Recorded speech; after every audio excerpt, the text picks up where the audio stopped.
Facebook ने 7 साल तक कोई रेवेन्यू नहीं कमाया, अमेजॉन को 13 साल तक लॉसेज झेलने पड़े, एप्पल, माइक्रोसॉफ्ट, डेल, इन सब कंपनियों को भी बनने को तकरीबन 30 से 40 साल तक का वक्त लग गया। और ये सब कंपनियां आज दुनिया की सबसे बड़ी इकोनॉमी का हिस्सा बन चुकी है।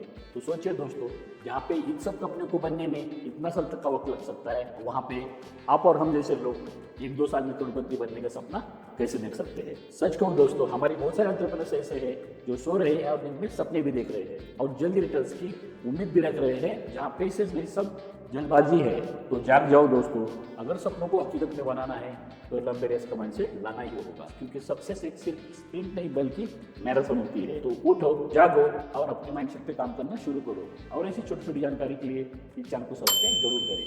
धन्यवाद।